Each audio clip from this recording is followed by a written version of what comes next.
In this video, I struggled to build a custom aluminum tank stand. I explain why I went with this stand and reveal the full cost at the end. Stay tuned. Here's my current reef tank that I will be moving and upgrading the stand for. As you can see, the sump is to the right of the tank and is just sitting on the ground. This was the only way I can get a 40-gallon sump to work with this stand. I bought this 125-gallon Aqueon tank and stand for $500 from Petco. Not until after I bought it did I realize it was designed for freshwater and I would need to drill holes into it. I think the sump next to the stand on the floor looks very sloppy and takes up a bunch of room. I would like to upgrade to a nicer stand that can fit the sump underneath the main display tank. I've watched several Tidal Gardens YouTube videos where Than talks about these custom T-slot stands that he really likes. What's up, guys? Welcome to Tidal Gardens. I get a lot of questions about these aluminum T-slot stands. The company he talks about is called AluFab. They are based out of Ohio and have a ton of options for tank stands. Plus, you can request custom dimensions. The sizing I went with was 72.5 inches wide by 22 inches deep and 36 inches tall. Here is the process of me assembling this stand, and stay tuned to the end where I reveal the full cost. I went with a black aluminum frame. You can see everything is nicely labeled. I also did a 3/4 inch PVC top that is saltwater resistant, black paneling that goes around the tank, and a composite material that holds the sump. It came with okay directions that were a little tough to follow just as a person who's never worked with aluminum before. A bunch of parts. It also came with 2 really long Allen wrenches that were extremely useful. I would say if you have difficult assembling IKEA furniture, this might not be the best task to take on, but once you get going, you figure it out pretty quickly. Essentially, every piece of aluminum is fastened with something called an anchor fastener. I stared at the directions and played around with these for longer than I would like to admit. Here's what the anchor fastener looks like. It's got a circle head and then a slot on the bottom that will run along the rail. So you see here, I put the slot in there, for example.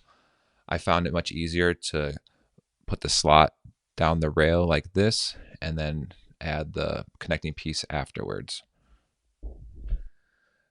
This is me just figuring out the proper anchor fastener connection. This is the first piece that I successfully connected. It's not the final resting place of this piece. I'm practicing how to put things together. The first step is to assemble the top frame of the tank. So I am just making sure I got all the parts where I need. I'm putting all the anchor fasteners in the extruded aluminum. And then I'm just working on making everything tight and measuring to make sure the bars are equidistant. Of course, as soon as I finish this top frame, my general contractor shows up looking to inspect it. He points to one of the corners saying that it's not properly fastened. I ensure him that it's properly fastened and level and square, but he doesn't take my word for that. I show him the black aluminum and show it's a high quality. He then reminds me of my checkbook and that I did not pay him for his last job. So we're going to get all that sorted out very soon. I am now working on assembling the vertical bars that hold most of the weight of the tank. They are 2-inch extruded aluminum, so I think they are pretty darn strong. I now run into a new piece of hardware, the double anchor fastener. I attempt to put this together by myself for probably a few minutes until I fail, and then I actually had to look up a video on how to install these. And I'm going to show you what I figured out. I found it to be a bit tricky because you couldn't just slide this double anchor bolt together. You actually had to disassemble one end of it and then tighten it back together. So you see here, I unscrew one side and then tighten it back on the top of the vertical bar. And then once you got that sliding slot, you can just put it into the T-slot and tighten it up. Here I am assembling the rest of the double anchor slots. There would be 6 total for each vertical bar. Once you get in the groove of these anchor slots, they're pretty simple. It just takes a little while to figure out what's going on.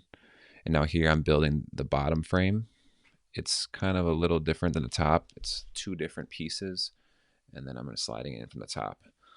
So here's a better angle. I kind of have to hold it level to hit each side. If you're using two people, I think this could get done a lot faster than it took me.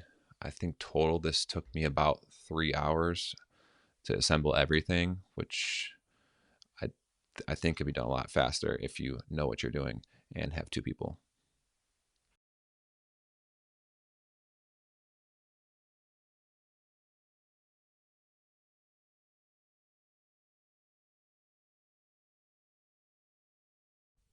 Here is the foot pad, I guess I'll call it, for the tank stand. It's solid aluminum and feels pretty heavy. You just screw it on with 2 bolts, and there's 6 feet total, so put one on each foot. Here is the leveling feet that came with the tank. You kind of got to use a mallet to hammer that ball joint in, and then it goes in pretty nicely. At first, I was a little worried that this foot is made of plastic, just because everything else is made of aluminum, and the one piece that is holding all the weight of your tank is plastic. But I'm sure Alufab, knows how to make the proper specs and whatnot. So I'm sure it'll be great, but I'll report back and see how it does over time. And you just put one on each foot, and you can tighten or loosen them. And honestly, I'm very happy about having leveling feet because my floor is almost wavy. In the middle, it's like kind of high, and on the ends, it's lower. So this is a great thing. I don't think this tank would work without it. So here is my first time flipping over the tank and seeing what it looks like standing up. It's probably about 80 to 100 pounds. And I jump on it to test its durability and see if I fall through. It passed initial tests. The tank came with these plastic end caps that just mallet on the ends. I think got a really nice touch for the black aluminum, just not showing any of the silver. I'm not sure if end caps come with the regular aluminum or not. It also just helps not snagging on a sharper corner. So there's 4 end caps total. Bang those on, and it's starting to look pretty good. Now it's time to test fit the composite material that holds the sump. As soon as I get it down there, I realize it's not fitting properly, or at least I thought it wasn't fitting properly. The end kind of doesn't sit on that end crossbar, so it kind of like pushes down and there's nothing to support the end.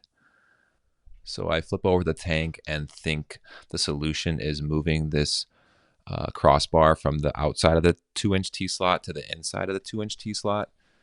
This ultimately is a bad decision, as I'm going to have to completely redo this again, but I don't know this yet. You can now see that the bottom sump panel fits perfectly on the bottom crossbar, but there's no longer any room for me to put this new bar where the panel is going to lay. So this is when I realize, all right, I got to redo that mistake from the inside, put it back to the outside, and let's keep going. I then flip over this hunk of aluminum for hopefully the last time, and then I measure it. It's exactly the specific length and height I was looking for, so I'm very happy with that. Here is the aluminum track that holds the side panels in. You just give it a nice whack with a mallet.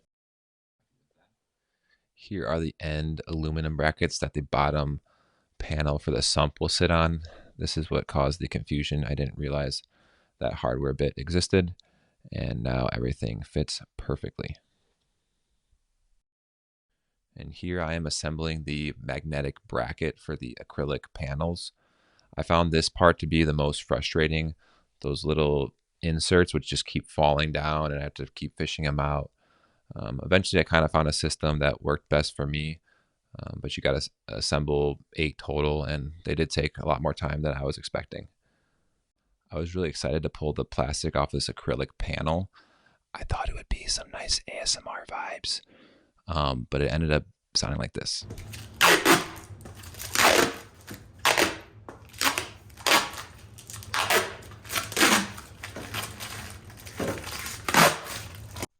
Here's the tank with all 4 panels assembled.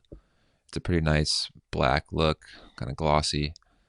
The magnets work really well. You do have to pull the panels out of their socket to access. They don't just like slide on a hinge, but they work great for exactly what I need. Now I'm going to reveal all the costs that I paid for the stand. The cost of just the aluminum stand itself was $1,140. The cost of the top structural panel was $431. The cost of the bottom panel that holds the sump was $149. The side panels were $325, and shipping was $225. I also saved 10% by using code Title Gardens, so that gave me a grand total of $2,044.36. You guys let me know if you think that was a good deal or not. I appreciate you guys watching this video. Do not forget to like, comment, and subscribe. And in the next video, we will be moving my tank onto this new stand. So stay tuned for that.